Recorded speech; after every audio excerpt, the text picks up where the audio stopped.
Gotta love that song. A little bit of Mac Miller there. If you know that song, that's a little bit of Dang featuring Anderson .Paak. What's going on, everybody? Thank you for joining us this evening. Beautiful night here in Las Vegas, man. Weather is nice. I'm your host, Jose V.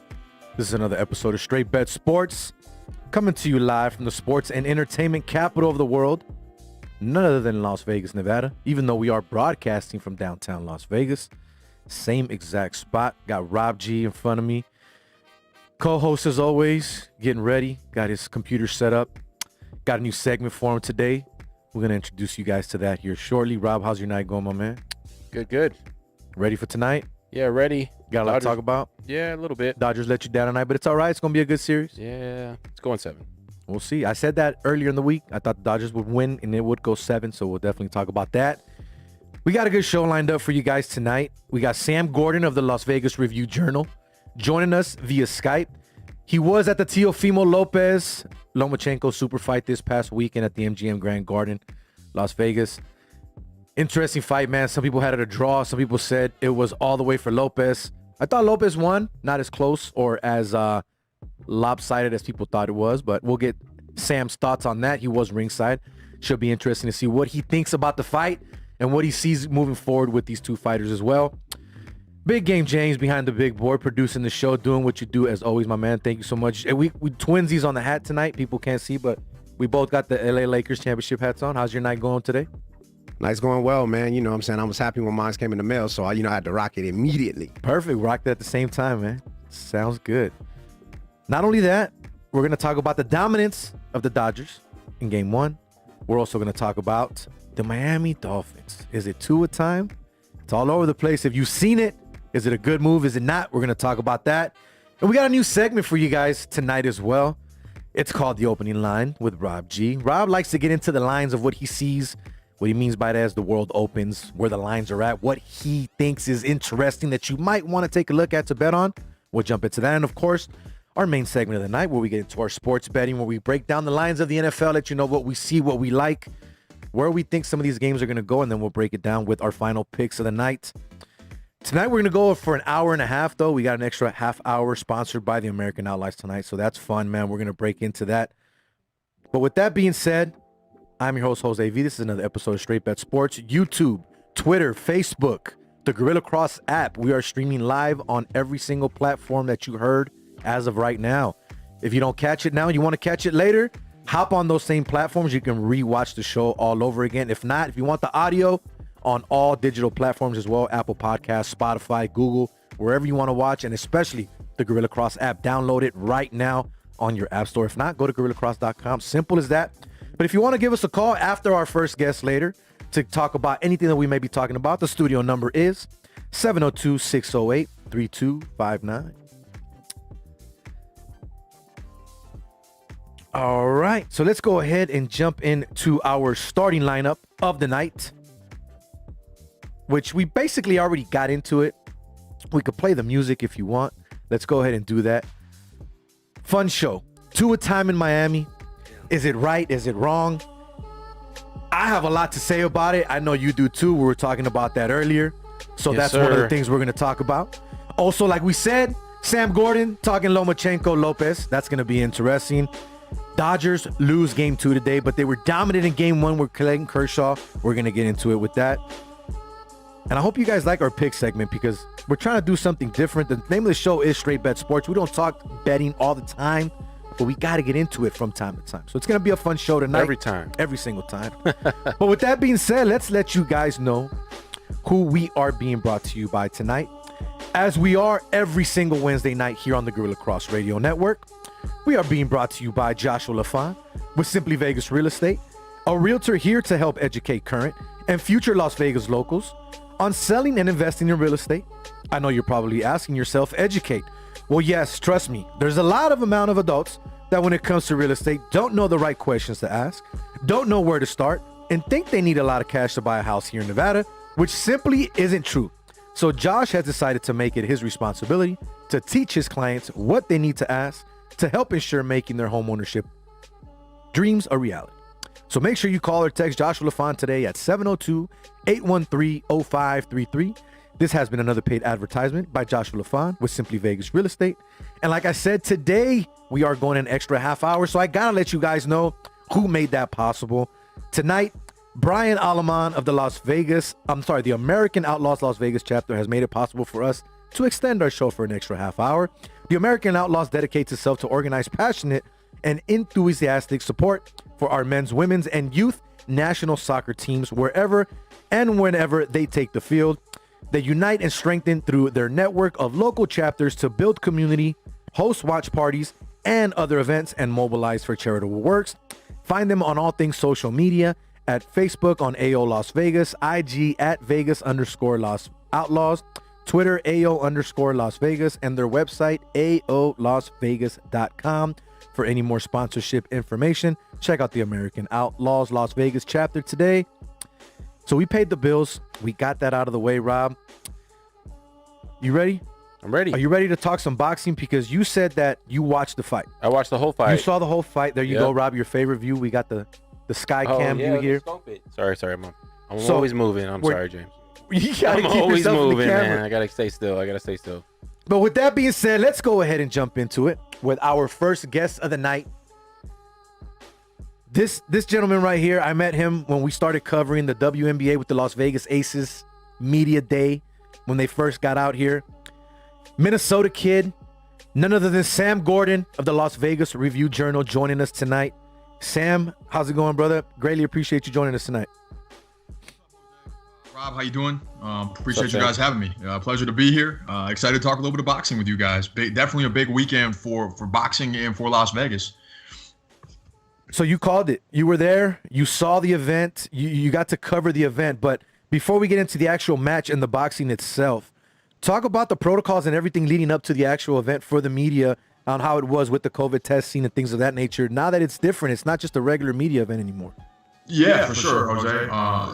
Top rank, it was capped, right? It wasn't a packed house. There was no tickets on sale. There was a very, very sparse crowd of 250 people.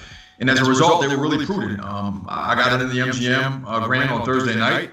I went straight to the 12th floor where they're set up, where they have testing. You walk right into a room, you get your test, and then you go straight up to your hotel room. So that's what I did. And really, outside of my meals and then the weigh-ins and the fight itself, I was hanging out in my hotel room the entire time. So that's kind of the format. From my understanding, that's the format that they've been using throughout the course of the bubble since they've been having fights there in June. It's very, very effective. There was limited contact with anybody, and if I was in close contact with anybody, they had been tested. The participants, the fighters, fight camps, promoters, refs, those involved directly with the fights are tested every single day. And then us media were just tested the one time right away before we were allowed to do anything. Fortunately, I tested negative, which allowed me to cover the fight on Saturday night. But kudos to Top Rank. It was a first-class production all the way around. That's what they're known for. They've been doing it a long time. They've been in this business a really long time, and you can see that this was a model for other combat sports, and I imagine even the NBA to some degree. Of course, that's a much larger scale, but Top Rank was the first sport, boxing, getting boxing back there, the first promotion to do that, and you can see why the bubble I thought was very, very, very effective and a good way to contain and mitigate the spread of the virus. Sam Gordon of the Las Vegas Review-Journal joining us here on Straight Bet Sports. Sam, talk about how it also affected you as a media person. And what I mean by that, how does that affect your mental? You're there from Thursday and the fight's not till Saturday and you're basically quarantined. What do you do during these situations to keep yourself focused on the task at hand and knowing that you still have to cover this event? Yeah, that's a good question. It was a little mundane. I worked, did my writing most of the time while I was there, and if not, I was just kind of hanging out in my room watching TV or watching Netflix or whatever you want to call it. I can see how challenging it would be, right? If you're an athlete and you're in that environment, all I can think about was, the NBA guys doing that for 3-4 months. Now, granted, they had the campus and access to the golf course and different things, but the idea of knowing that you're stuck in one space and you can't leave, and there are very strict rules, even just for the 36 to 48 hours I was there was definitely challenging. Not the end of the world per se, but something I had to kind of adjust to and understand. Look, this isn't going to be. It's not all roses, right? This isn't going to be the most fun experience. I'm here to work, and I'm here to be part of a very historic fight in a historic situation, being in the bubble, right? I was more than grateful to be there and would do it over again every single time. But very different, right? I mean, this is covering sports, live sports in 2020, and I think this is what we're going to have to do until, for the foreseeable future. So just definitely grateful to be there, but happy when I left for sure, and I was only there 2 days. It's definitely the new norm. It's something we have to get used to, especially someone like yourself that covers a lot of these events and you're there all the time. So it's something that definitely everyone's going to have to get used to. But let's jump into the fight now. Obviously, super fight, not the situation that we wanted, meaning we wanted a packed house at a big arena, at a big stadium when you get these type of fights, obviously. Sure. But you had the pound for pound number one in Vasily Lomachenko going against a kid in Teofimo Lopez, which basically kind of did what Conor McGregor did with Mayweather. And what I mean by that, he threw it out into the universe. His dad kind of, went after Loma in that elevator when they were getting there and basically said, I'm going to make it happen. And if you look at a lot of these kids' tweets, a lot of it was basically setting himself up to where he's at now. Yeah. He's now the lightweight champ of the world. And what I mean by that, the whole division, there's no denying that. We know that. But what did you see in this fight? There's a lot of people that called this fight a draw. I disagree. I'm a huge fan of Loma. I wanted to see him win this fight. But at the end of the day, Teofimo Lopez won this fight. There's no denying that. But some of these scorecards, me and Rob were talking about this earlier, they were a little bit kind of ridiculous. Teofimo won, but not by those type of margins, right? I mean, what did you see? I was shocked. Oh, yeah.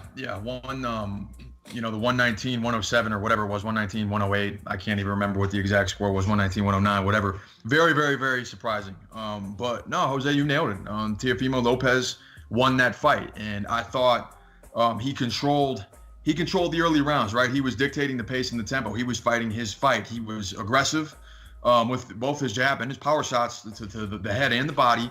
And we know what Lomachenko likes to do, right? He likes to get it. He's a magician with his footwork, and he likes to get in the ring and maneuver you and, feint and do fakes and all these things. He's very, very tactical.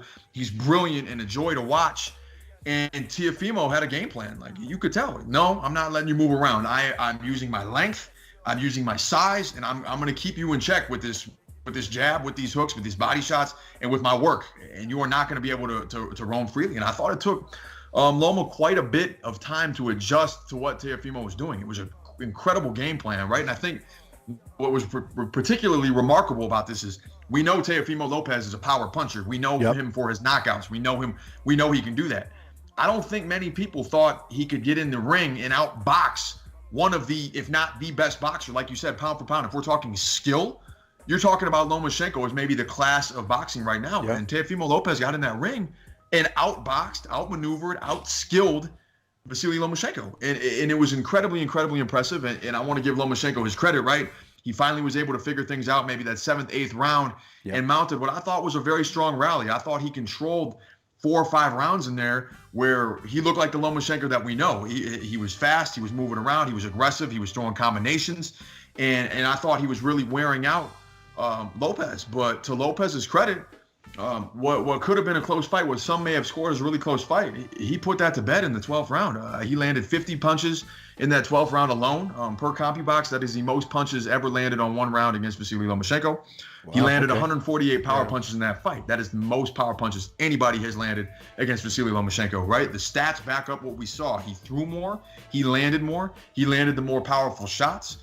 His defense was better for the majority of the fight, and that's why he's the unified lightweight champion right now. Like you said, there's no disputing he's the class of the division.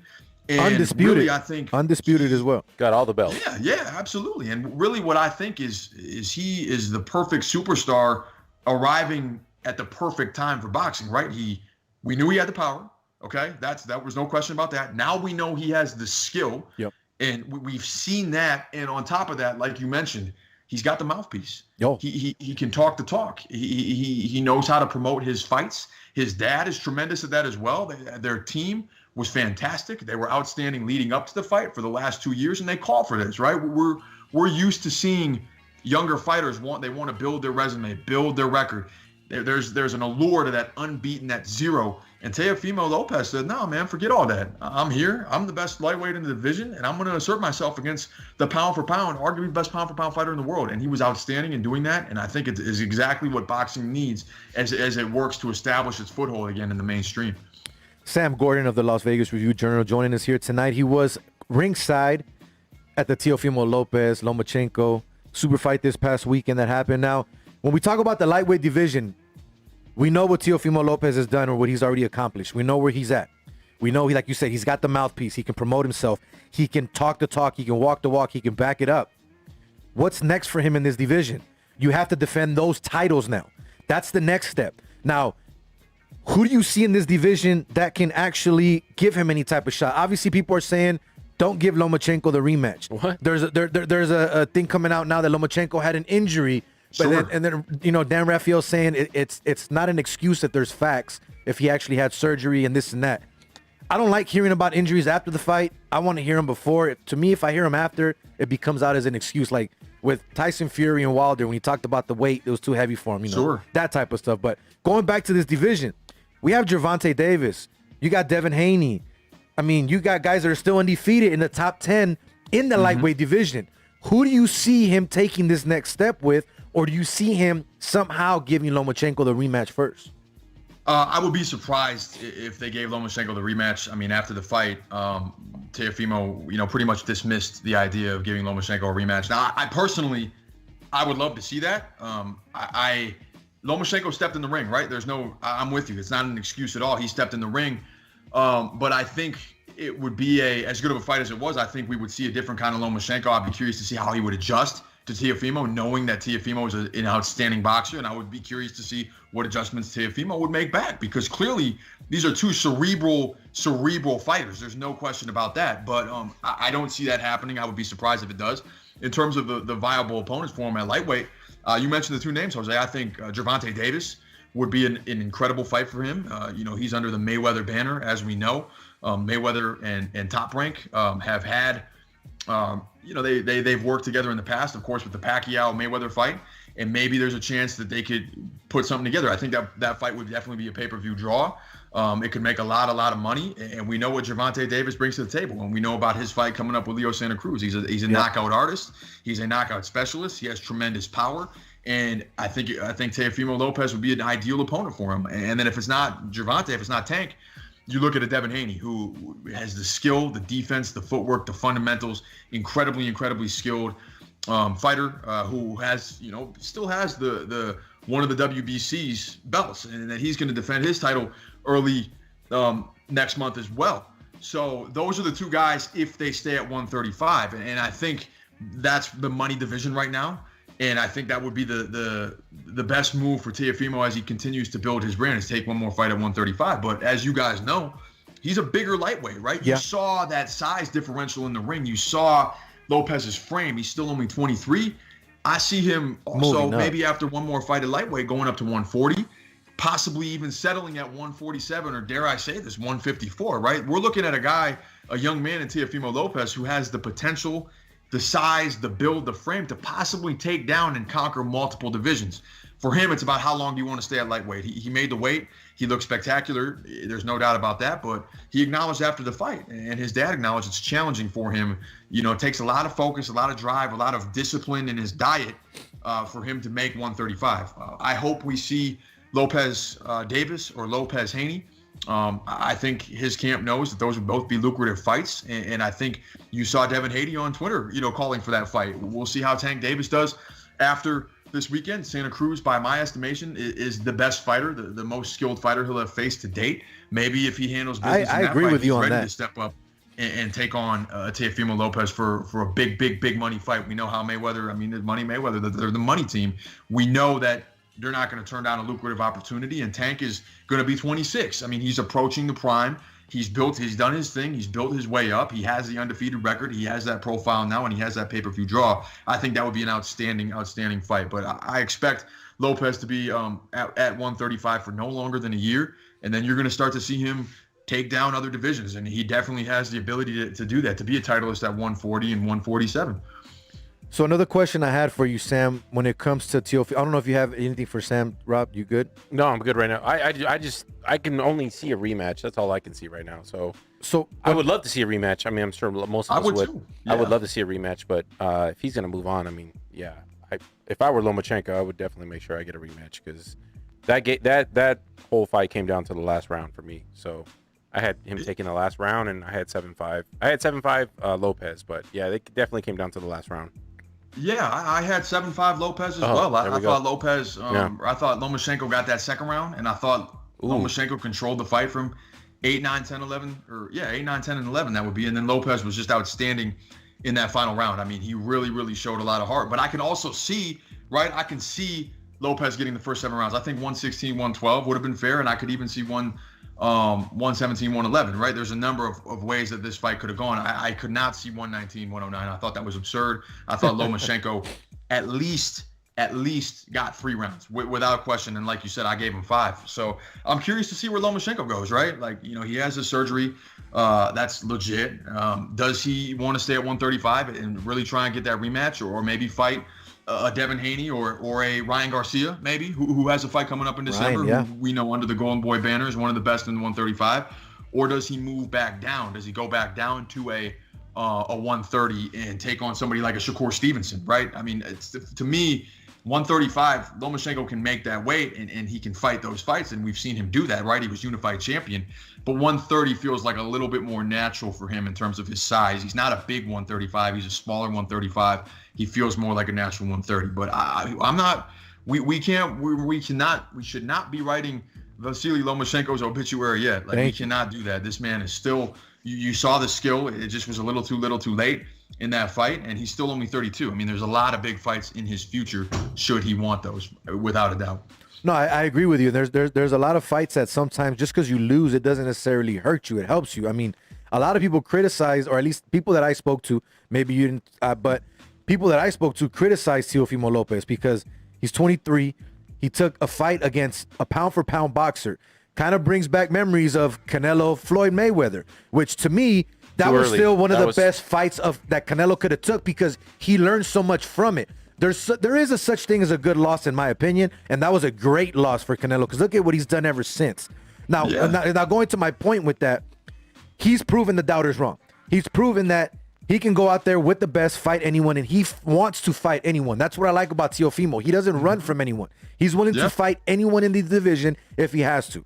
But now, kind of going back to the weight thing, this fight was at what, 135, I believe? 135? 135, yep. He went into the ring rehydrated over 140. I think he was like at 142 or give or take, they said. Sure. So if he's already used to being around this weight, what's going to stop him from moving up and wanting to take these belts and fight these guys? He's already proven, I'm not running from anyone in a lower weight class. So for sure, we have to see him move up. That's the only other step here, right? And we will. It's just a matter of time. Is it the next fight, or is he going to take one more at 135 or 2 more at 135? You look at the Josh Taylor. So wait, okay, I don't want to cut you off. What would you say is a better fit for him, though? Because you're covering this now. Would you say it's better for him to hit 2 more fights at this weight and then move up, or one and then take it? I think from what's a more compelling matchup perspective, where he could find the bigger names, it's definitely at 135, right? Like we just talked about with Tank, with Devin Haney, with a Ryan Garcia, or a rematch with Lomachenko if they're willing to grant that. Like, those are the bigger fights, the bigger draws, right? Josh Taylor at 140 or Jose Ramirez at 140, they just don't have the same kind of brand or same cachet yet. And maybe they will in due time, and that would be fine. But both of those guys are also under the Top Rank banner at 140. and we're expecting some type of unification fight early next year for them, I can see Lopez say, look, if nothing materializes at 135 at the beginning of next year, okay, I'm good. I'm going to vacate these belts. I'm going to go up to 140, and I'm going to fight whoever the undisputed 140-pound champion is. I'm going to take his belts. I mean, he is fearless. It would not surprise me one bit if that's his next fight. And like I touched on, Jose, I could see him going up to 147 soon, within a year or two. Maybe he's the one who takes on an Errol Spence or a Terrence Crawford. Who's to say he's not going to at 147 or somebody of that ilk? Who's to say he's not going to go up to 154 in 2 or 3 years? Yeah. I think that would be a fast move, but I can see him eventually settling in at 154 and conquering that division. He has, like we touched on, he has the skill, he has the power, he has the bravado, he has the charisma. I don't think there's a ceiling on this young man's potential after what he showcased. I mean, he outboxed Vasily Lomachenko. Like, he didn't use his power to beat him. He outboxed the best boxer in the world. That makes, to me, Teofimo Lopez he's personally in my top 5 right now, pound for pound, okay, based on what he's given us. And the only thing stopping that is that ascension up to the top is time. And he will get, I believe he has the potential to get there in due time to be the number 1 pound for pound fighter in the world based on what he just showed us. I think when he gets there, it will be at 40 or 47. Whew. Sam Gordon bringing the heat. Bringing the heat. Just tell us how you really feel about the division of the boxers. Yeah, for sure. But from a spectator's perspective, Jose, I think the best fights are at 135. That's the division that I find to be the most captivating. Lopez, Haney, Garcia, Davis, Lomachenko, all there right now. Those are, you still have, again, Lomachenko, a top 10 pound for pound, top 5, still top 5, top 10 kind of pound for pound talent in the 4 young unbeaten guys. I mean, you want to bring boxing back, right? What about to me, this division, if Lopez stays, and even if he doesn't, if these young guys all get in the ring with each other, you have these charismatic, young, unbeaten fighters. It reminds me of a Four Kings situation in the 80s with Marvin Hagler, with Tommy the Hitman Hearns, with Roberto Duran, and with Sugar Ray Leonard. Yikes. There's no shame in losing a fight, like you touched on with Canelo, right? Like, Canelo at 23 got in the ring with arguably the greatest boxer of all time. And that's not a bad loss for him, and it has catapulted him to superstardom. He right now, I believe, is the number 1 pound for pound fighter in the world, Canelo Alvarez. I hope we see him in the ring soon. But that was a similar, like you said, that was a great comparison. Similar situation. Teofimo had nothing to lose, everything to gain, and he maximized that investment by taking that risk in his career. I hope that serves as a model to other young fighters. Like, hey, I can get in the ring with some of these established champions. We can put on a great fight, the kind of fight that attracts 3 million viewers, by the way, on ESPN. Big time numbers for boxing. Huge to see most boxing streaming numbers ever as well. Mainstream cable network not being on a pay-per-view, seeing a great fight like that with great charismatic fighters and a legend like Lomachenko, who regardless of what happens here on out, we know what he's done as an amateur and as a professional. So it's an exciting time, man. I really, really think Saturday was monumental for the sport just because of the visibility and because of the evolution of Lopez's star. I mean, some of these other young fighters can do that. They can fight each other. A loss or two isn't going to kill your brand. These are the fights the fans want, and this is how you become a star. Sam Gordon from the Las Vegas Review-Journal joining us here tonight on Straight Bet Sports here on the Guerrilla Cross Radio Network. I'm your host, Jose V. Rob G in front of me. Big Game Jane Mays behind the big board producing the show as always. So before we let you go, my man, I'm pretty sure you're going to be at the Leo Santa Cruz Gervonta Davis fight, correct? Not quite. That's in the Alamo. That's in the Alamo Dome in San Antonio. But I did talk with Tank today. Okay. I am going to be writing a preview story on that fight, profiling Tank, and he's locked in and he's ready to go. And that is a huge fight. That is a huge fight. Santa Cruz is a multi-division champion. We know what he's done. He is still, I believe, in the later part of his prime, and is the most skilled boxer that Tank will have fought to date. And with a win for Gervonta Davis. You win championships in multiple divisions. You ascend. You continue to build the profile as a pay-per-view star, as one of the names, one of the rising names, not even rising anymore, one of the solidified superstars in boxing. And I can't wait for that fight. That is a very, very compelling matchup to me. I think it is going to be a more competitive fight than most people anticipate, for sure. And what do you think, final thought, will be the outcome of that match? I think Tank is going to win by knockout late in the fight. That is my pick. I think if Santa Cruz wins, it's going to go the distance and will be by decision. I think we're going to see a more skilled Tank. I think he's had a lot of time to work on his skills to improve. I mean, he's still only 25. We know about the power. I think he's going to be coming to this fight a little bit more refined than we've seen him in the past, and I expect it to be a great fight, a close fight that I think Tank is going to end by knockout. But we'll see, right? I mean, it's boxing; you never know. I think the majority of the public, I mean, Lomachenko was an overwhelming favorite. Yeah. I think the majority of the public thought Lomachenko was going to win that fight, and he didn't. You never know in boxing, and to me, this is the first fight where although Tank, in my estimation, right now is the better fighter and the better boxer or the better fighter, I don't think you can just pencil him in for a victory. I think people who are assuming that he's just going to walk through Santa Cruz don't know what Santa Cruz has done in his career and know the kind of fighter he is. Now, a Tank knockout, he has that power. It could come at any time. We know that. He catches him second, third, fourth round. That's definitely in play. But I think Santa Cruz is too skilled and too experienced to let that happen. I think we're going to see a long competitive fight that Tank ultimately wins by using his trademark power, his irreplicable power, his unduplicable power. He's very, very unique. He's a special talent, and I'm excited for that fight. I think it's a great, great, great matchup. And for those of you that never seen Leo Santa Cruz fight, watch for this. Yeah. He likes to do that little shaky thing of the hand. But once again, Sam Gordon of the Las Vegas Review-Journal joining us tonight. Sam, thank you so much for jumping on with us for a few minutes here. Now, I know you do more than just boxing for the Review-Journal. Let everyone out there know what you got going on with the Review-Journal and where they can find all of your work, my man. Appreciate it, guys. Thank you. First and foremost, thank you so much for having me. I also help cover I'm part of our Raiders coverage team, NFL coverage team here. You can follow along at Vegas Nation on Twitter or VegasNation.com. We have a podcast. I'm on the First and 10 podcast with my co-host Vinny Bonsignor. Every Monday, we break down the game the Raiders just played and do a little bit of preview into the next game. And then, you can find our written stuff, on some on-camera stuff too. We have videos, practice reports, feature stories, everything you can imagine, and then as well as my boxing coverage. So that's reviewjournal.com, vegasnation.com. You can follow me on Twitter at @BySamGordon. Fellas, it was an absolute joy. Love talking boxing with you guys. Appreciate it, and keep up the great work. My man, thank you so much. Thanks, Sam. Sam Gordon, Las Vegas Review-Journal. Have a great night, brother. Thanks, guys. Take care. Good stuff, man. It's always good to have someone that was an actual event to give us his thoughts of what he saw. Yeah, he had the fight score the same as me. That's Same. good. You Yeah. see that? It goes to show you that not just because someone's there ringside covering their media is going to be completely different. A fan can have the same thing. I had as it well. coming down to the last round, but I think you have to give a rematch in that situation.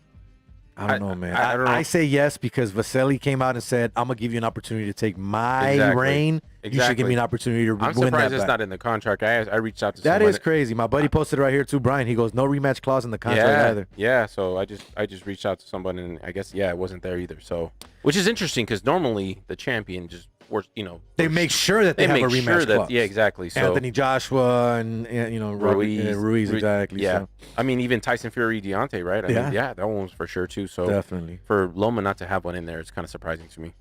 Good stuff, though, man. That was a fun little segment with Sam Gordon there. Let's Yeah, go he ahead knows and his move stuff. on. Yeah, I'm telling you. And not only that, like I said, he covers more stuff. So go ahead and follow him for sure. But let's move on to our next segment of the night, our weekly sports chatter. We only have 2 sports chatter topics tonight.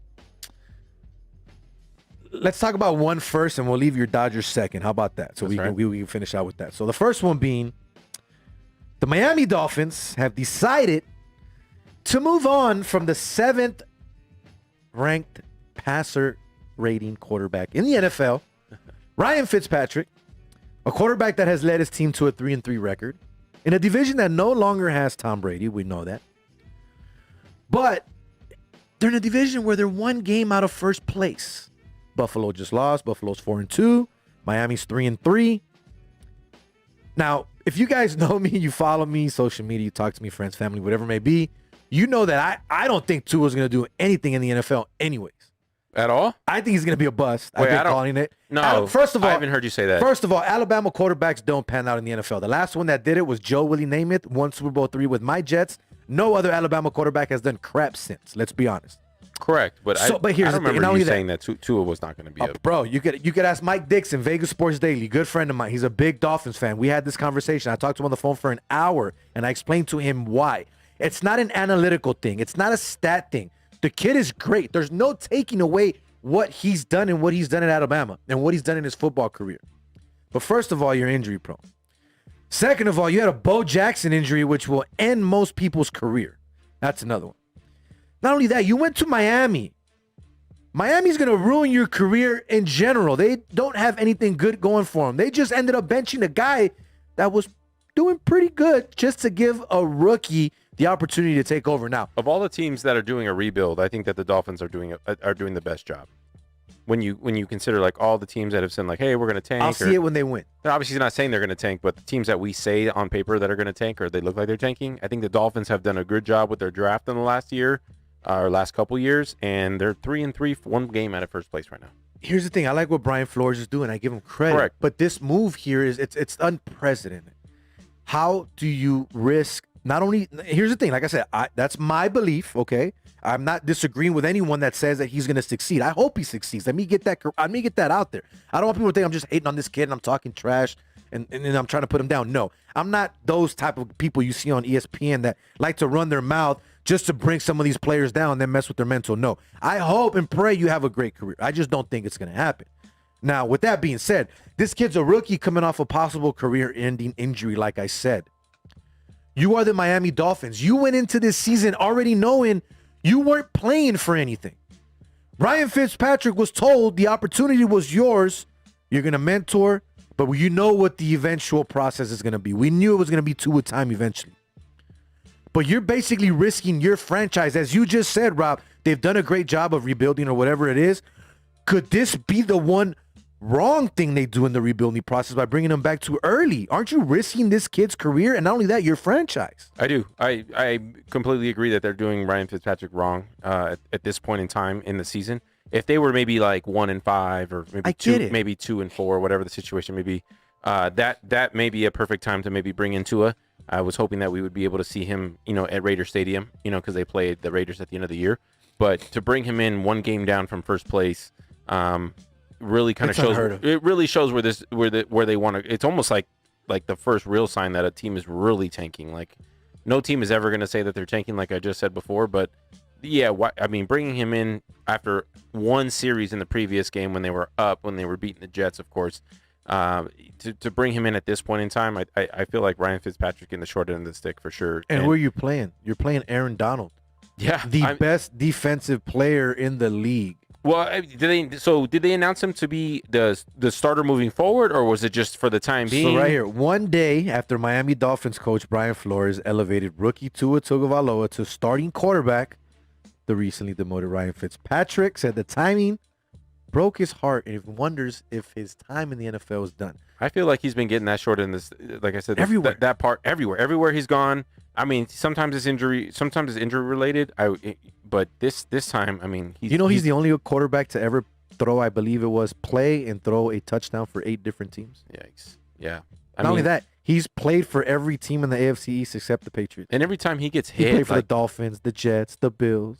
He's super reliable. He's super durable. I feel like sometimes when you watch him, he could take a hit like no other, especially with that beard, and it never really looks like his chin strap is on correctly. It's just cushion. It's just like floating right there, right over his chin, and he can take some hits and he gets back up and he keeps throwing and he has no conscience. You know what I mean? Like when it comes to throwing, he could throw 2 or 3 picks and he's going out there and he's ready to throw in the next series. So I definitely feel for Ryan in this situation because it's not the right time. I wish I could disagree with you and be like, yeah, now's the right time to bring in Tua, but now's not the right time to bring in Tua. Especially, I feel like they should have just started him to start the season. Like, why wouldn't you just start Tua to start the season? Like, why are you going to bring him in when you're one game out? It's interesting and it's crazy. I don't get it. For Tua's sake, I honestly hope that nothing happens to this kid. I hope they protect him. I hope they have a good O-line for him because you want to see people succeed. I'm not here to down anyone. I'm here to give you my thoughts, and that's it. My thoughts don't mean that I want someone to not do well. That's what I want to clear up. Because a lot of people always get on me because, what do you mean? He's not going to do it. Oh, you don't know what you're talking about. No, I'm just telling you what I see and what I feel. He looks like that. Okay, here's the thing. The last quarterback that I said was going to be a bust and wasn't going to do anything, was probably not going to have a job eventually, and I said it, was Jameis Winston. He's a backup now in New Orleans, lost his job to Tom Brady in Tampa. But Granted, he had the 30 for 30 season last year. How many? You want to call it that? How many times has Drew Brees played this season where they're just like start looking to that bench because he's been playing? But here's the thing, though. They're going to go to Taysom Hill before they go to Jameis Winston. Come on, let's be real. They're going to go to Taysom Hill before they go to Jameis. I know we're going off topic here. Maybe. But as we always do. But yeah, maybe. Well, look, Ryan, you played for my Jets. You gave us some good times when you were there. You should have shut your mouth and not wanted that contract extension at the end of the year and just continue to play. You probably would have still been there and did good. But it is what it is. I don't think you're done. He's 37 years old. I can still see him being somewhere as a backup and being that guy that's going to take over again or just have nothing to lose and possibly take a team to the playoffs. He could be that guy. Best backup in NFL history. Ooh. Right? He's up there. Ooh. So, okay. Good point. Let's stick on that before we jump to the Dodgers. Let's stick on Who's another one that you can think exactly. Who's another backup quarterback that you can think of? The ones that come to my mind. If you got one, you can chime in if you think No, of the ones. I'm not going back too far, but I can think of. Drew Brees. No. Who's Drew Brees? No. I can maybe say. I'm just trying to. Elvis Grbac, maybe Elvis Grbac. I mean, he was a backup for a while. Actually, you know what? Rich Gannon. He was a backup for a while and became a starter. No, but I'm talking more of just like play, didn't play, didn't play. Back and forth. Back and forth. Castle, what was it? For Matt Castle. Matt Castle was one Matt of them. Castle. And then who's the other one too? For Miami. Speaking of Miami, the one that came. Was it Matt Moore? You talking about Chad Henne? No, I think it was Matt Moore. Matt Moore used to come. Play for the Panthers. Yeah, he played for the Panthers. Yeah, well, we're not going back too far. I'm sure there's been some great ones over the years. But even if you name those other guys, I still would say Fitzpatrick because of course he was a starter, and I believe he even took a team to the playoffs at one point, or was something like that. So, yeah, man, Ryan Fitzpatrick. Let's go ahead and hashtag it right now. Best backup quarterback of NFL history. NFL history. All time. Got it. Moving on. The Los Angeles Dodgers came out and had a dominant performance in Game 1. To all my Dodger fans watching and listening, you guys enjoyed it. You probably did not enjoy tonight. I get it. But I called Dodgers in 7. I thought they would win the series and go 7. Tonight is an example of that. The Rays are no pushover. Rob, you said that, but when we were on the way here, you said don't sleep on the Rays. They're not there for no reason. They're the best team in the AL, best record in the American League. That's the pure definition of Moneyball right there, right? And not only that, Clayton Kershaw came out and had a gem. But he had run support, which is something that Kershaw has always not had in the past. If you look at a lot of Kershaw games, whether it's postseason or regular, tell me I'm wrong. 2-1, 2-0, 3-1, 3-2. Close games where he doesn't get that much run support. So to see the way the Dodgers came out in Game 1 was great. A little bit soft tonight, not the way you guys wanted to start. Any concerns for you, especially being a Dodger fan after what you saw tonight? After what you saw in Game 1 going into Game 2. I mean, like I've said in the previous weeks, watching Kershaw, I want to see when they're down, right? Pitching Game 1, yes, it's not. I don't think it's considered a must-win in that situation. So he pitched great. Don't get me wrong. I think it was 6. He went 6 innings, gave up 1 run. But yeah, I don't think his back was against the wall. As I've said, that's how I want to see if Kershaw is the same Kershaw of old. But yeah, Game 1 went as planned. Dominating win, 8-3. This game, I don't know what the Dodgers were doing with this pitching rotation. Talk about that. I was just going to ask you because they made some moves that surprised me. I honestly have no idea. I mean, they brought in and all credit to Brian. Like Brian said, Snell pitched the gem. You can't sleep on that. He pitched the gem and they kind of gave it up. I mean, they almost caught up a little bit. He had a no-hitter and then they got that 2-run shot. Yeah, we were listening in the car on the way over, and they started Gonsolin, or however you say his last name, and then literally it just started this carousel of pitchers coming in. So I don't know if they were just trying to save Buehler until next game, or if this was their plan to actually win the game. I feel like the Dodgers almost knew that they were going to lose this game, or just kind of gave up one just to make sure that their pitching staff was set up for Game 7. I feel like after they started moving all these pitchers out, like it was random. Like a pitcher would get 2 outs, and then they would bring in a new pitcher. Like he wasn't even struggling. There was no men on base, and it would just be another pitching change. Do you think it was a strategy towards the batter, lefty versus righty, righty versus lefty, whatever it might have been? I hope so. I hope it was a strategy because it obviously didn't work out in their favor. But I'm just kind of lost on how they started Gonsolin. He gave up a home run to start the game. We even saw Wood in the game. Yeah, exactly. I didn't even know he was on the roster anymore. But I thought he was gone. But I mean, there were some pitchers that were doing well, especially the second pitcher. I think his name was Flores. Was pitching well, and then randomly they just brought in another pitcher, and then Dustin May. Dustin May is the one they brought him in, and he kind of gave it up a little bit, and that kind of got the ball rolling in the Tampa Bay's favor, and they kind of took over from there. But I was a little lost on the pitching changes. I don't have the stats up in front of me. I don't even know how many pitchers they went through tonight. That's interesting. I'm gonna look that up right now. Once again, this is another episode of Straight Bet Sports here on the Gorilla Cross Radio Network. I'm your host, Jose V. Rob G in front of me, Big Game James Mays. I know that's a long nickname, but it sounds good. It rhymes. Big Game James. Yeah, gotta throw it out there. James Russell. Or James Russell. They went through 8 pitchers. We were watching a little bit of Money Talks before the show. They went through 8 pitchers, and not one pitched over 2 innings. Alex Wood pitched 2 innings. Everyone else is 1.1 or 1.0. So there was some type of strategy there, definitely, for sure. Yeah, but are you really trying to try this strategy in the World Series? Like, I didn't see that in the National. I mean, I saw a little bit of against the Braves. I mean, they were rotating a little bit. Dave Roberts always doing something with pitching, man. I just feel like you've been out coached. I mean, I know the Astros were cheating, but I feel like every time I honestly was a fan of getting rid of Dave Roberts after the last loss of the World Series. Yeah. I talked about it, but this type of approach really kind of throw me off, and I don't know. I don't really think a World Series was the time to try this. So I got you. If you guys want to chime in, man, 702-608-3259. We're talking World Series MLB 2020 here. Oops. So that's cool. Yeah, that's cool. We got the audio there. Right, I'm watching the audio right here. Got jumping in. Just watching Snell just mow people down for the first couple innings. But yeah, Brian Aleman chimed in as well, as always. Bueller start game 3. Urias game 4. It's been confirmed that tonight's loss. How about him coming in as a closer? Right? Urias? He came in tonight? No, game 1? Game 1, yeah, he came in as a closer. Or was it game 1 or game? I think it was the Atlanta game. He came in as a closer. So probably, I think it was the last game. I think it was Atlanta. Yeah, I was surprised to not see Kenley in that position. But I mean, Julio came down and he closed it out, and yeah, it was a tight game. But yeah, he closed it out. So we're talking Los Angeles Dodgers here. We're about to move forward and talk some NFL here shortly. But once again, like I said, if you're watching on Facebook, share, like, comment, let us know what you think. If you want to give us a call, 702-608-3259 here on the Gorilla Cross Radio Network. So it's game 3 tomorrow? No, they take a day off. They take a day off? Okay, cool. Perfect, because I can't watch the game tomorrow. So Friday, 5 o'clock. I'm off Friday, so it works Friday, even better. Friday, Saturday, Sunday. We skip, and then we go Tuesday.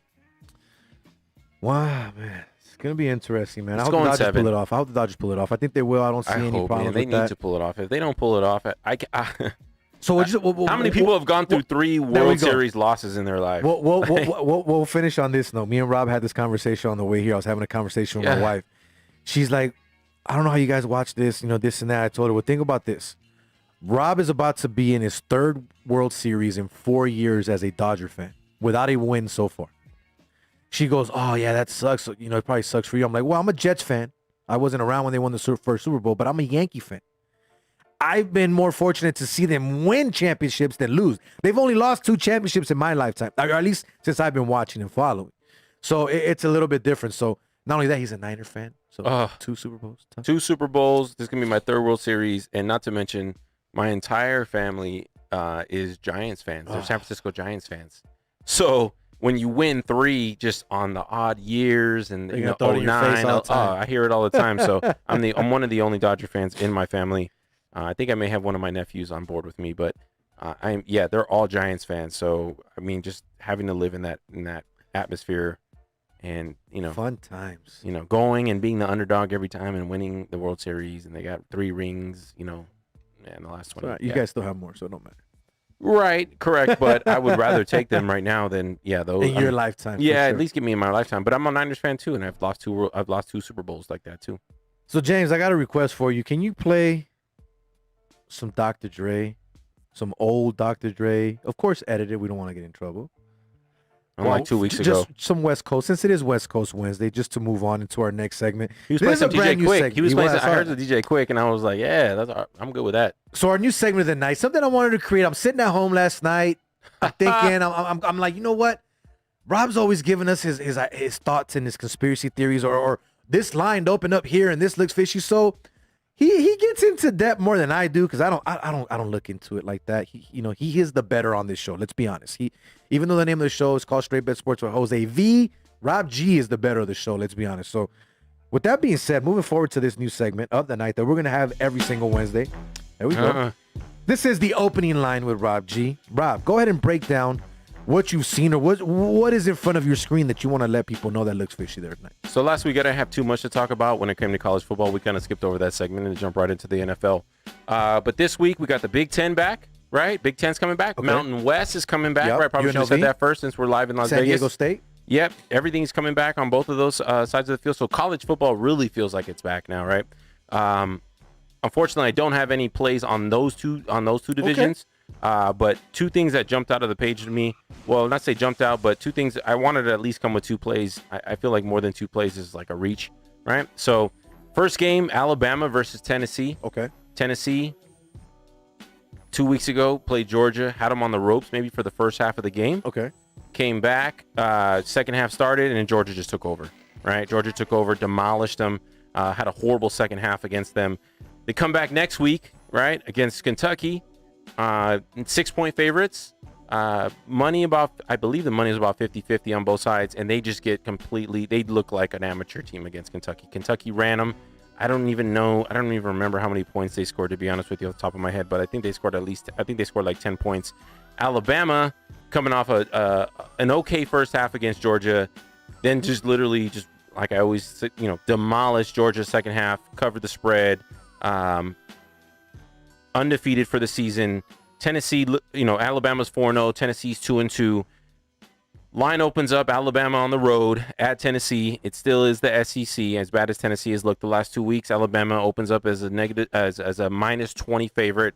Sharp money instantly comes in on Tennessee, dropping the line to 19.5, 19.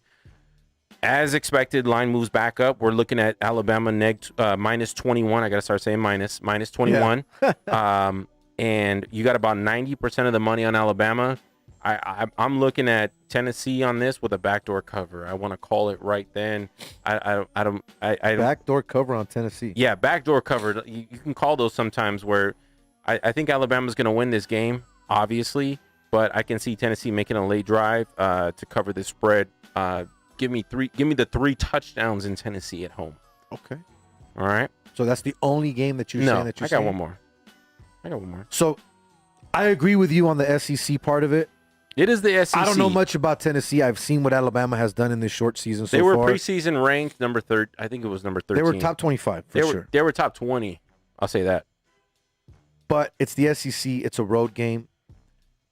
I'll take the points. I agree with you on that. I can see it being at least a 20-point loss. I'll Especially take the the way 1.5. You know what I mean? If that Ole makes Miss sense. kind of laid the path of how to Lane score. Kiffin, right? Isn't Lane Kiffin at Ole Miss? He's running Ole Miss.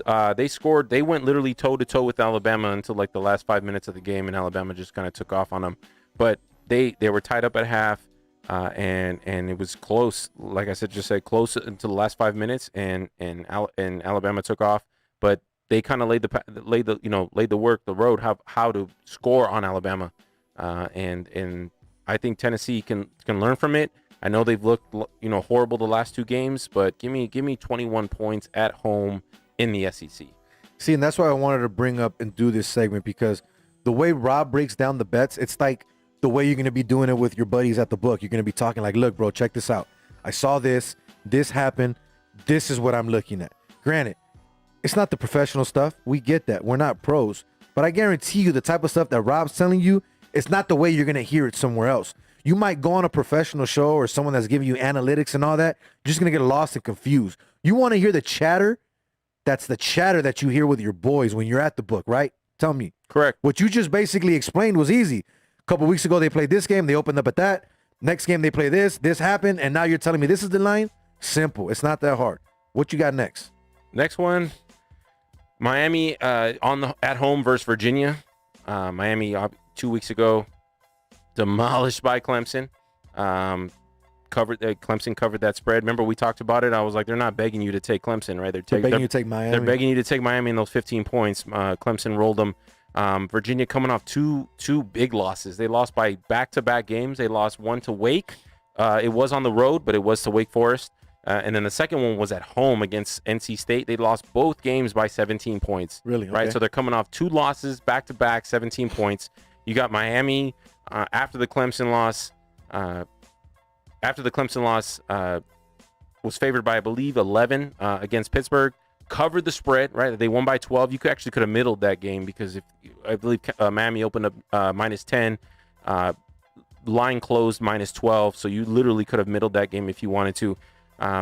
Virginia coming in after 2 big losses. Miami at home, right? Miami's at home. Virginia opened up. Miami only opened up, -10, which kind of that one really jumped out of the page onto me. I would honestly, I would take Virginia plus the 12.5 on the road versus Miami. I think it's a closer game. Virginia always seems to give Miami fits for whatever reason, and they've actually beaten Miami, I believe, in the last 2 years. It was a home game, but Virginia on the road after two losses in a row by 17, one at home, one away, will cover that spread against Miami plus 12.5. So they're plus 12.5 at home against Miami. You No, think they lose? Miami's at home. Miami's at home, but you still so Miami covers the. Miami's gonna win. I don't think They don't cover the 12.5. I don't think they're gonna cover that 12.5. For them to open up at 10.5, I think Miami's It's an a pretty good. overreaction. I think I don't want to say it's an overreaction because they've had a game in between the Clemson game. If it was the game right after the Clemson, you'd be like, yeah, Miami's gonna come out, they're gonna smack, and they want to make up for the show that they put on versus Clemson, for the performance, that they put on versus Clemson. But they had a game in between.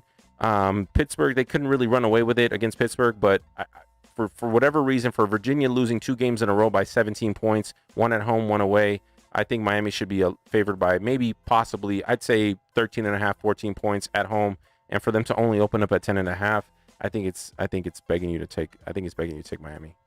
There you go, the opening line with Rob G. Cool little quick fun segment. We're going to continue to do that moving forward. Now, if there's any games that maybe you guys see or that you think about, feel free to reach out to us on our Facebook, on our Twitter, DM us, let us know. Maybe Rob will look into it. Maybe he'll talk about it on the show. If not, you want to email us your thoughts, your comments, or anything you might want to talk about.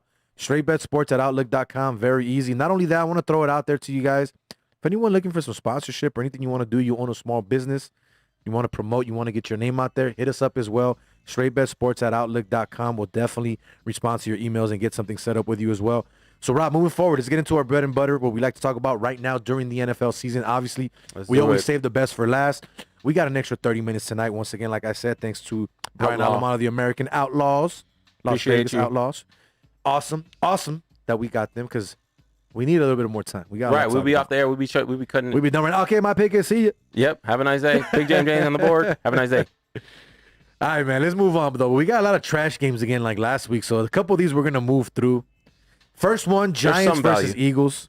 Is that the Thursday night game? This is the Thursday night game, correct. Giants versus Eagles. We have a divisional game here. Obviously, 2 teams trying to get that number 1 spot here because 2 wins gets you first place with the Dallas Cowboys currently being at 2-4. 71% of the money here on a Wednesday night on the Eagles at -4. Majority of books, MGM, Caesars, William & Hill, Hilton, and Stations all have them at 4.5. Over and under is 45. I'll be honest with you, I don't like the total in this game whatsoever. But I'm sorry, I don't like the sides on either of this game, but I kind of like the total. What do you got? Who do I have winning this game? No, but what line do you have right now? 4.5 over 45. Okay, I got it too. Same. I'll take the over in this game. I don't like either side. It's a coin flip, I think. The Giants showed me enough in their first win that they can possibly still come out and do something, especially against an Eagles defense that does not look great at all whatsoever.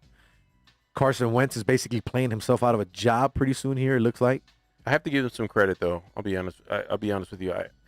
What he's dealing with in Philadelphia right now, I mean, with the receivers and the offense that he has right now, he in that game against the Ravens. I'm not. There you go. You got your West Coast Wednesday music. Thank you. Thank you. There you go. Turn up just a little. No, you got it. Perfect. But what he did against the Ravens, I mean, the Ravens pretty much covered that entire. We're about to cover that. So, RIP if you bet the Ravens last week. RIP because they were covering that spread, and Carson Wentz literally willed his team to lose that. I mean, they were a 2-point conversion away from tying that game. So what you got? Line opened up -6.5 on the Eagles, dropped to 4.5 after that game. So here, okay, it's a tough So let's talk about this real quick. Go ahead. Before you give me what you got, because you know I like to look at money and where the stuff moves. Oh, yeah, because you got it in front of you. I don't have it in front of me. You just said that it opened up Eagles -6. Correct. The line is now down to 4.5.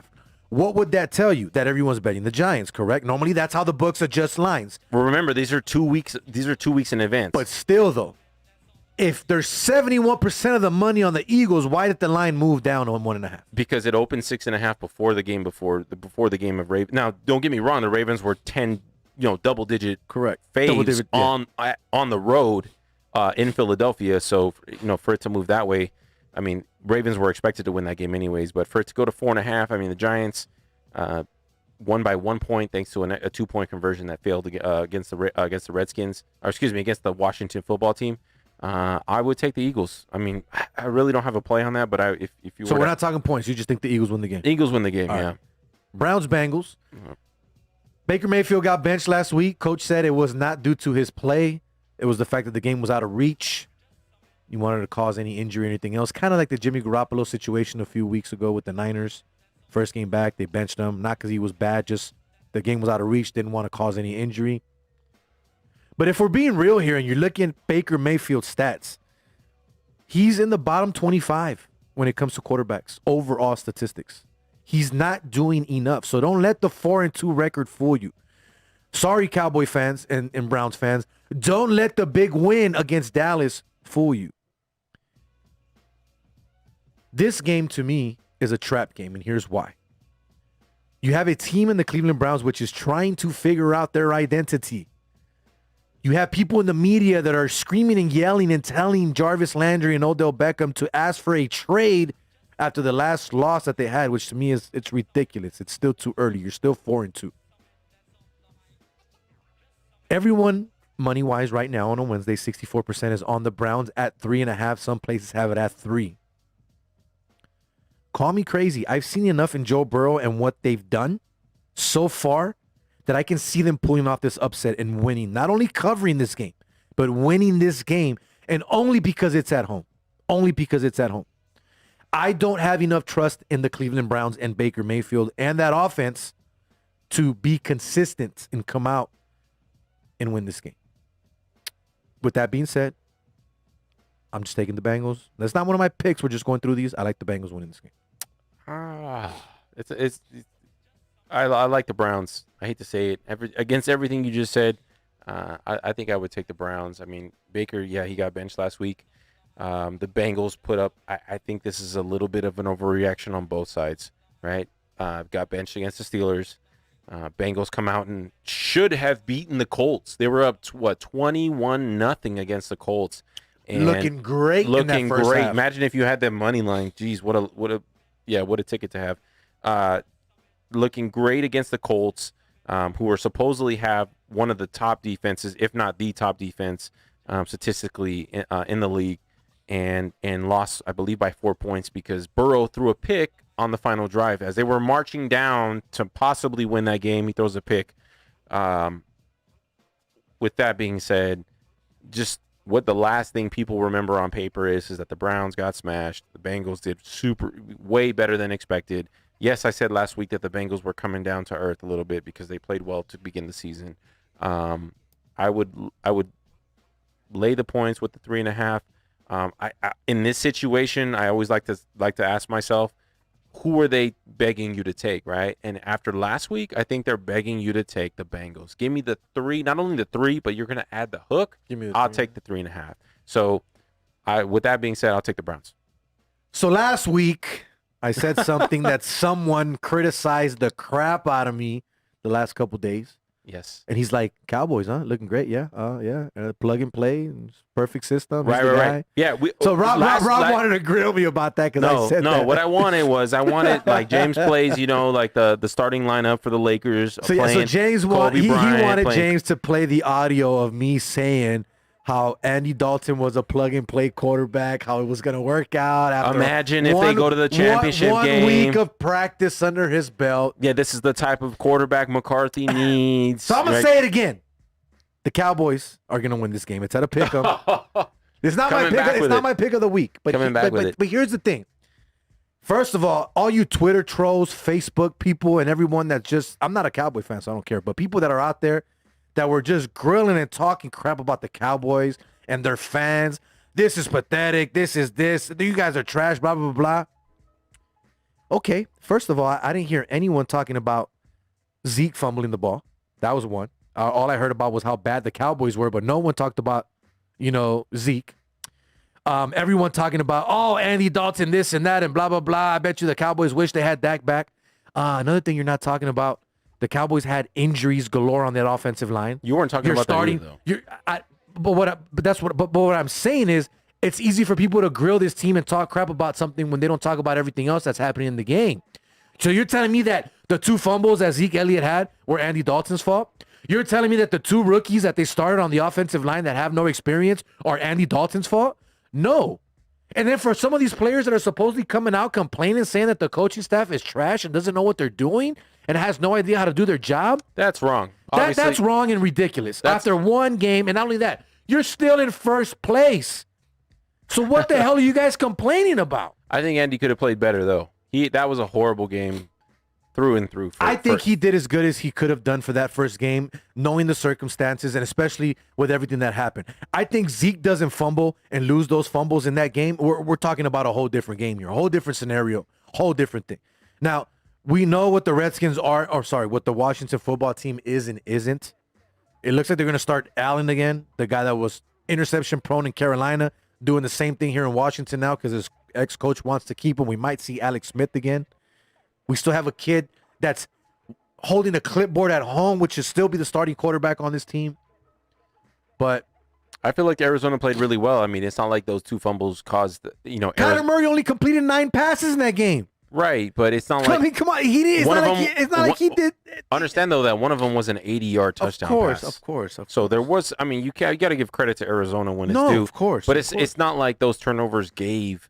or those... I mean, honestly, even those interceptions that Andy Dalton, threw... But they're game changers, though. Right, they're game changers, but it's not like... mentality, everything. It's not... It's not like they, as many turnovers as they had. It's not like they just handed the ball to Arizona on like the 5-yard line and was like, "Hey, just score." No, like Arizona had. Yes, there were some turnovers, maybe at the 40 or the 50, but I mean, still, Arizona had to earn those points, and they were able to, turn those turnovers into points, convert those turnovers into points. But yeah, it wasn't. Zeke's fumbles were bad, obviously, and they weren't. They were game changers. But Arizona, took advantage of the situation, and they had some pretty nice drives in that game. So who you got? So we can move on. I feel like I would take so Cowboys open -3 before that performance, right? So we all know Andy Dalton starting. We all know, the rookies. The whole, what's going on with their roster. Line opens up. Cowboys -3. It's down to a pick 'em after that, and then. After the game on Monday night, I always feel like people are going to bet the Cowboys no matter what the spread is. They're just one of those 10 teams in sports, across all sports. I would take the Redskins and the pick. The Redskins and the pick. I'm sorry, the Washington football team. I keep saying it. The Washington football team and the pick. I think we all keep doing it. Yeah. All right, so... We got about 25 minutes, give or take here. Did you hear that they're keeping that name? They're going to keep that name possibly for next year. Yeah, because it takes up to 2 years to actually get, all the trademark, all that stuff. No saben lo que están haciendo. I have no idea. Sorry, I had to throw that out there. It just came to me. All right, moving on. We have a game here, which I think this is an interesting game. This is a very interesting game. You have a team in the Atlanta Falcons, which got their first win of the season, which was Rob's pick. We're going to talk about that later on the show. Yes, sir. I liked the Falcons last week, too. I said I thought that they would win, especially after firing Dan Quinn.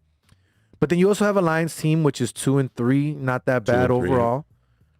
The line is 2.5 at home for the Falcons. 70% of the money right now currently on a Wednesday on the Detroit Lions. You have 2.5? I have 2.5 everywhere. Caesars, William & Hill, Stations, MGM. I have 56.5 total. I got 55. Okay, I'll open 56.5. I have 55 now. You're correct. But I have a -1 on Falcons, and I currently have -1 on Falcons.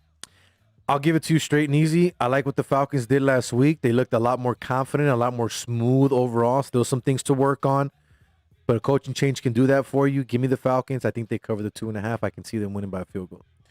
But it's going to be a close game. I think the Lions will come out early in this. Don't get me wrong. I don't see a blowout. I don't see the Falcons running away with it.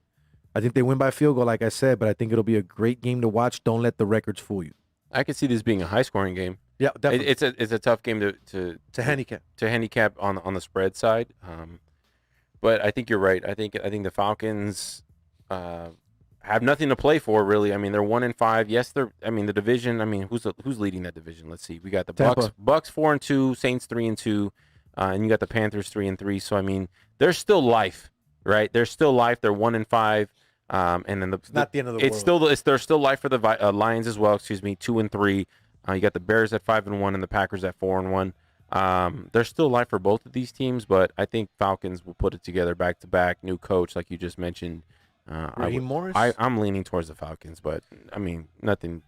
So Falcons. Nothing win the worth game. betting. Falcons. Win the game. Well, yeah, of course, yeah. -1. Falcons win the game. So here's another game. Sticking to that division, the NFC South, I believe it is. Am I right here? Yep, that's it. You have a Carolina Panthers team which is 3-3. Let's be honest, not too Same many people division as the expecting them Falcons. to be there at that position. I'm pretty sure you didn't think that they would be 3-3 No. right now. Got to give credit to Matt Rule, doing a good coaching job there in his first year so far. Teddy Two Gloves. Teddy Two Ever Gloves. since Jimbo said that. Ever since Jimbo Teddy- said Teddy Two Gloves, I can't stop saying it Teddy every Two week. Gloves without Christian McCaffrey. You know, more wide receiver coming up big for that Carolina Panther team as well. Yep. Saints are 3-2 here at home. I think this is a tough situation because they're opening this line at 7.5. I got 6.5, but okay. It's kind of high. Thursday night, Wednesday night here, 74% of the money is on the Saints. They're not showing any respect to the Carolina Panthers here in this game. The Saints have not really looked as good as a 3-2 record or as a 7.5-point favorite right now against anyone, in my opinion, this year. When Drew Brees is off, he's off. Now, here's the thing, though. Michael Thomas is coming back from his suspension. It was announced that he will be playing tomorrow or Sunday. This is, if I'm gonna bet this game, which I know I am, but I'm not gonna give you as my pick. But if I'm gonna bet this game, I'm not betting a side. I'm probably taking the over at 50. You're taking the over because you take overs in every morning game. Well, So that too. If it's a morning that's game, just it's a going parlay. right. But I'm just saying, if we're giving out our advice here, I think the Saints win the game. I think it's going to be tough. I don't see a runaway. I think 7.5 is way too much. But if I'm going to bet this, I like the over at 51. As tough as But Saints win the game. We're talking about who's going to win. Saints win the game. We also talk spreads, obviously, but they're I not think begging you Saints to win. take the Saints in this situation. No, I they're agree. I think they're begging you to take the +9. So when I have that feeling, I just go opposite. So I would definitely I'm looking Saints -9. All right. Bills, Jets, moving on. Jets lose this game. Next game, Packers and no, I'm just kidding. Stop. I actually have some. This game is actually pretty So interesting to me. 13 in some places, 13.5 in others. Bills Open coming off 2 straight losses. Yep. Josh Allen has not looked like Josh Allen of the first 4 games of the season. Against 2 good teams, though. It's not like they lost. It's not like they, Granted, I agree. But the thing is, if you're going to be great and you're supposed to be the guy that takes over this division, you need to look better against those good teams. Correct. But still, the Jets are a dumpster fire, 0-6. After 0-4, I don't know how they did not fire Adam Gase. You traded away Le'Veon Bell after that experiment didn't work.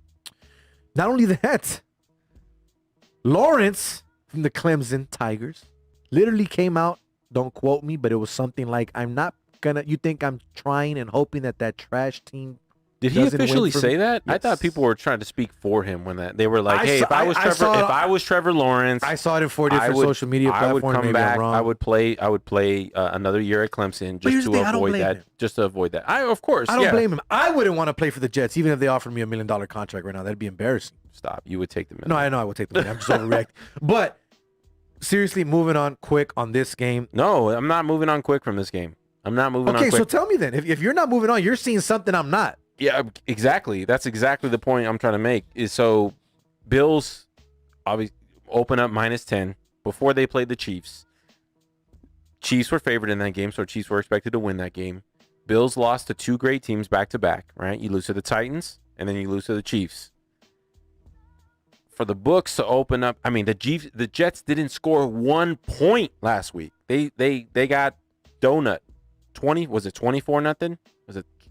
I believe it was 24-0 against Miami, right? The Jets, yes. You're playing Miami, And then their starting quarterback got benched. yeah. You're talking about Miami. You're talking about practice. You're talking about man. Miami here, right? You're expected to put up at least some points on Miami. They scored 0 points against Miami, and the book before that game hung Bills -10, and you think the Bills are going to come back? Yes, they're on the road, but it is the Jets. right? It is in division. They open up -10, and the only adjustment after last week, you figure the Bills are going to come in, wanting a big win. They've already beat the Jets this year to start the season. Remember, they already beat the Bills. They already beat the Jets by more than 10. They already beat them by more than 10 at home, and the only adjustment is 3 points. I mean, you have. And I think even to make a point is next week's game, right? Next week's lines have already come out. The Chiefs, I don't know if you've seen this, Jose. The Chiefs are -22 against the Jets. They are -20. Might as well make it -30. It could be anything, right? I think at this point with the Jets being 0-6, them putting up a donut last week against the Dolphins, everyone is going to line up to take the Bills, especially when you're going to give them under 2 touchdowns. So we've seen take the Jets? I'm saying take the Jets. I say you gotta, you gotta pick and choose your spots here. And especially with the Jets. And it hurts me to say that, but I think with the way that this line is, Bills -10. They're willing to open. Like, hey, I'm gonna open a business and I'm gonna say the Bills are favored by 10.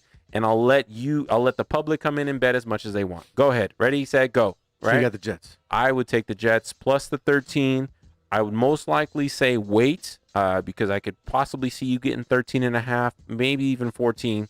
But I think you got to pick and choose your spots with teams that are, this bad. And I think this is one of those spots because in people's minds, I mean, the Bills are 4-2, but they're still a great team in some people's minds. And the Jets are just a straight dumpster fire. And for them to only be laying 13 really it's kind of mind-boggling to me because next week they're already +22, right? So for you to, Jets plus the 13. Jets. Anyways, moving on. We got about 7 games left, 15 minutes here. I think we can pretty much there's break some them we can roll through.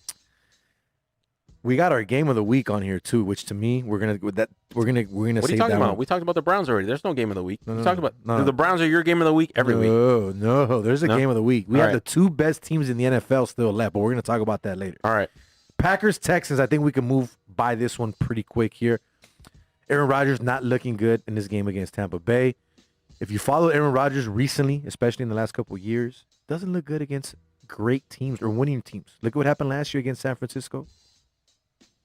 Twice, I believe. Yep. Bullied.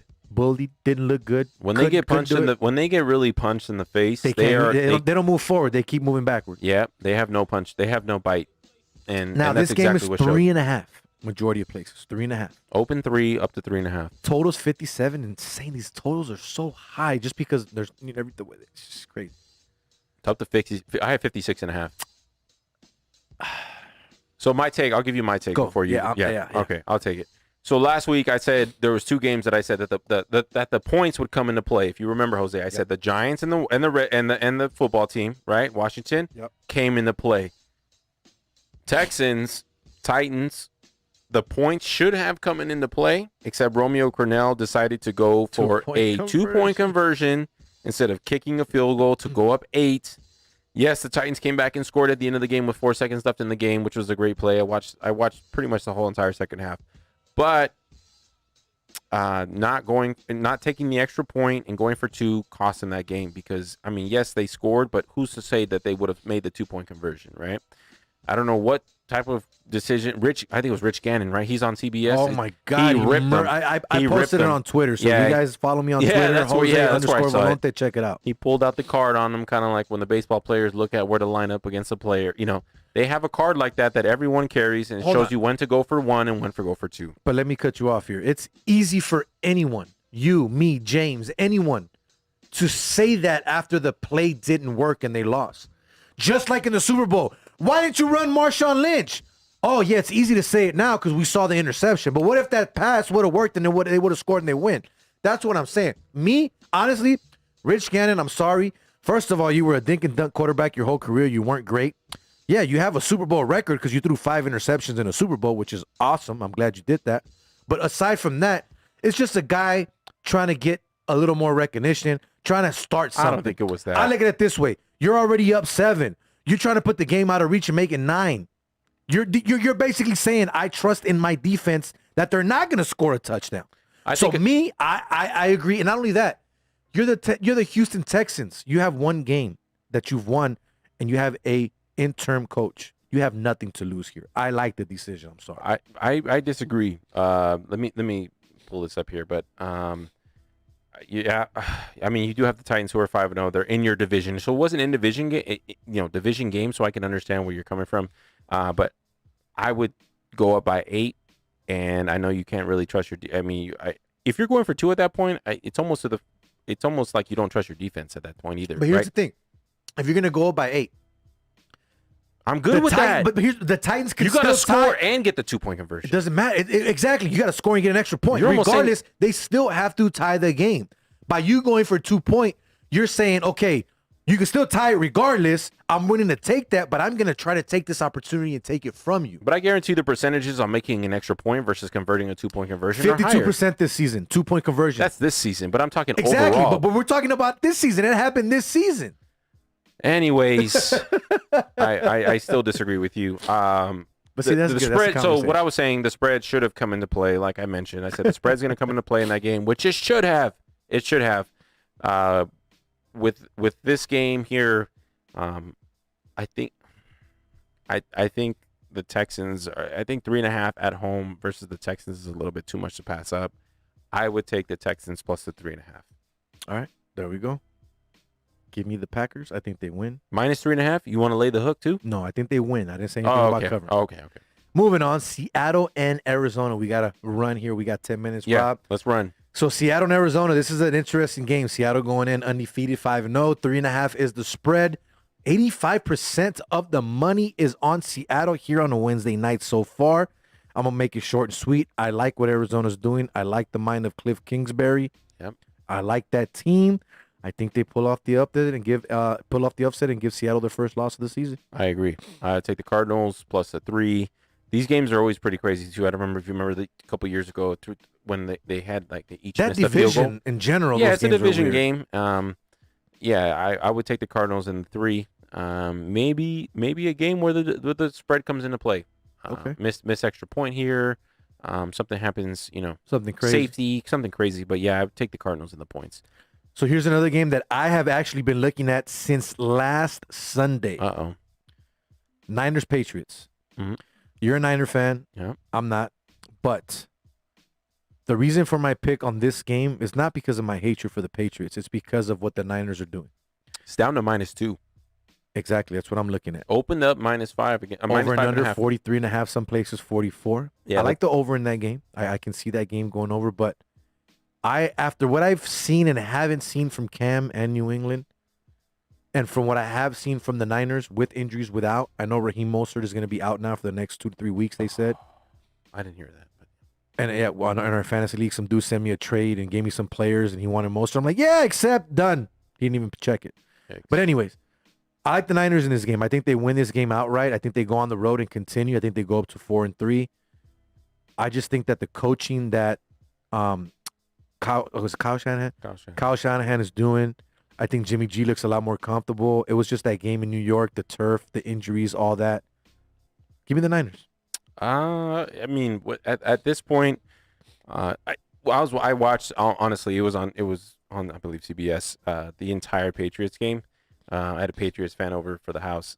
Kyle? And, yep, Kyle was at the house, and we watched pretty much that entire Patriots game. And Cam's mechanics just looked off.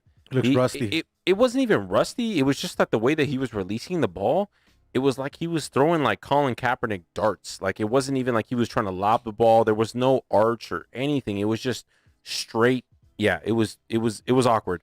And he looked completely off. And Denver, winning the way that they won was very obvious the way that he was throwing the ball. His mechanics were off. With that being said, the Niners are actually, last time I checked before the game, they were 30-1 to win the Super Bowl, which is kind of crazy to me. Seeing that they can have a big second half in the season. I would take the Niners.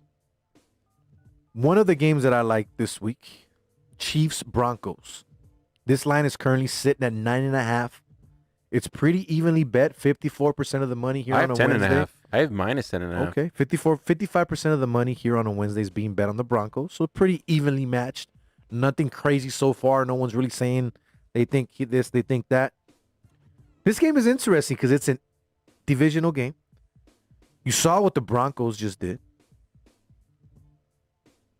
Chiefs losing to the Raiders to get their first loss of the season. I like the Chiefs.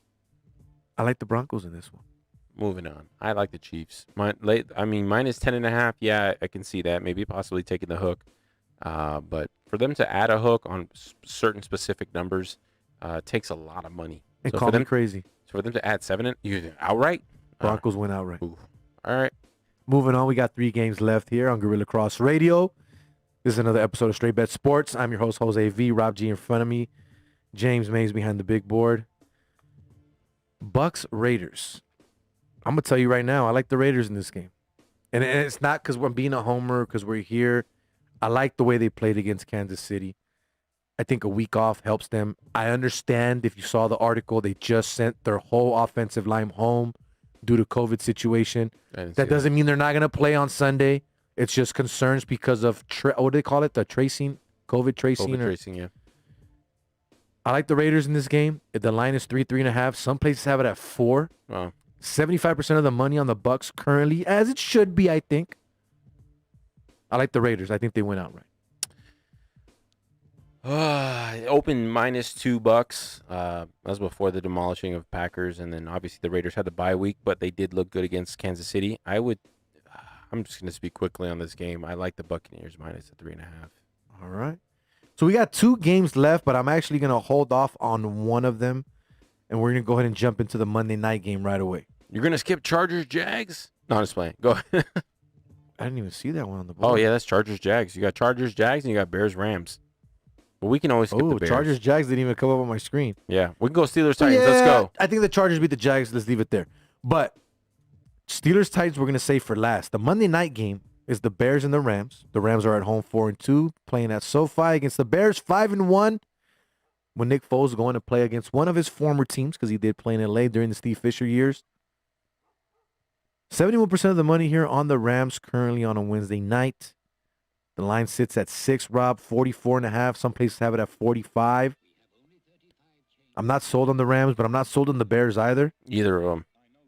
So this is a coin flip game for me. If anything, I would say take the total. Touch it, 45. Very doable with these 2 teams. Under. I think that's going under. Really? Okay. I mean, now, if I had to pick a team to win, I say the Rams win. I don't know about covering that 6. Open 47, down to 45. I think the Rams win this game. Okay, I'll take the under 45. What about not the point spread, just the team in general? I think the Rams win. Oh, we got a phone call. Uh-oh. Right towards the end of the show. All right, let's go. How much time we got left? We got a few minutes. All right. We got a caller on the line. Thank you for calling Straight Bet Sports here on the Gorilla Cross Radio. You're on the line with Jose V and Rob G. Who are we talking to tonight? Hello? Caller? You still on the line there? Caller. Did you hang up on us? No? All right. So, Rob, who wins? I take... Don't worry about the points. Just who wins. Just to do... I take the Rams. All right. Rams win. So, the game of the week, like I said. This is your game. Steelers-Titans. You got, in my opinion, the 2 best teams in the NFL right now. You got to give credit where credit is due. Fitzpatrick, defensively for the Steelers, doing what he does, why they traded for him. You saw the big pick 6 last week against Baker Mayfield. But I'm sorry. I still think the Tennessee Titans are the best team in the NFL. You have the best running back right now, in my opinion, in the NFL, in Derrick Henry. Ran for over 200 yards last week, 94-yard run as well. You see what he's doing to defenders, throwing them on the ground like dummies. The line's only 1 right now. Situationally, I think 68% of the money. one of the Titans. best coaches as well. The Titans have. What's that? Vrabel. I like Tennessee -1. And since we're running out of time, I'll go ahead and throw it out there right now. This is my pick of the week. I'm taking Tennessee -1. So your pick every week get called the game of the week. Is that? No. You have a game of the week. I have No, a game. I know. Yeah, you said this is the game of the week here. So, But the reason I say that it's got a you. Sunday night game. Actually, it's not. It's a 10 a.m. game. it's a 10 a.m. game. I just don't. But you still have the. It's a writing game, is what they. Yeah, it's a writing game. I would take the Steelers. Early money opened up. Titans -1.5 to open. Dropped immediately from what I'm looking at here on pregame. And yeah, I love early money because they're betting it before anybody does. While we're all sleeping, they're betting it, and I would take the Steelers. There it is, man. We ran through everything. It I worked out to a T. We got 1 minute left to I got give my play. Yeah, that's what I'm saying. We got 1 minute left to give us our plays. Whew. You already gave yours. But you give yours, and I'm going to explain what we got. So last week, I took them boys. I I don't know what I was thinking. I thought that was going to be right. James, you got to smack me from time to time, bro. Play the Price is Right when you lose. Play the Price So is that Right. moved me to 2-4 on the year. Rob took the Falcons with their first win of the season. I like the Falcons. I should have jumped on that bandwagon. So Rob moves to 4-2 on the Let's year. go positive. Like I said, if you guys been listening to the show, this guy's the better more than me. But anyways, I already told you guys who I like this week. My pick this week, I'm taking Tennessee -1 against the Steelers. Rob, who do you have for your pick of the week? It's a tough call. I'm debating between college. It's early, right? We always talk about it's Wednesday. Yeah, This is midweek, typically when I would yeah. not put my bets in. I don't wait till the last minute, but I definitely wait at least a day before. It's tough. I'm jumping between college and pro. And There is a light. all right. So I'm because my play would be the Jets, Okay. and I'm probably gonna come back next week and be like, I told you to take the Jets, right? I'm not gonna take the Jets this time. I am gonna take Virginia plus the 12.5. I believe it's still 12.5. Let me triple check because lines change all the time. Yeah, still 12.5. Probably it Who are they shows playing? Miami? they're playing Miami. Okay. I would take Virginia plus the 12.5 on the road. Saturday game, 5 p.m. Yeah, I like Virginia. There you go, man. Fun show. Just a few minutes here past our time, but actually not a few seconds. We're past, huh? Fun. 1 minute. We got OT. it. Don't Right worry, on time. James. I The got you on the OT. Sudden death overtime. But man, good show. We had Sam Gordon on of the Las Vegas Review Journal talking some Lomachenko, Lopez, lightweight, top rank. Got a lot of fights coming up. Make sure you guys follow him. Fun stuff there. We talked Dodgers. We talked Tua, Miami Dolphins. Yeah. Rob G with his new segment, The Opening Line. Hope you guys enjoyed that. We're going to bring you a lot more of that. Like I said, hit us up if you guys want to chime in on that as well. Tennessee plus the points. And my Rob's play- got Virginia plus 12.5, and I have the Titans -1.5 for my pick. Great show. Thank you guys, everyone involved tonight. Big Jane Game Maze behind the big board, producing the show, doing what you do. Rob G, thank you for doing what you do as well, bro. Hanging As out always. with me, chopping it up. Man, how do we end the show tonight? What should I say? We should just end it with your audio clip about the Cowboys last week. I keep bringing it up, but we should just Oh man. camera and all, just video. We got video of it. We got audio. Okay, I got it. Go ahead. I posted something on social media the other day. I forgot exactly how it goes, but everyone got to where they want to be by starting where they're at right now. No one's going to start from the top. We all start from the bottom. Only thing that matters is how you grind, what you show, and what you're going to put out. At the end of the day, let everything else work itself out. Till then, I am Jose V. For Rob G, for James, for Gorilla Cross Radio. This has been another episode of Straight Bet Sports. We are out. See ya.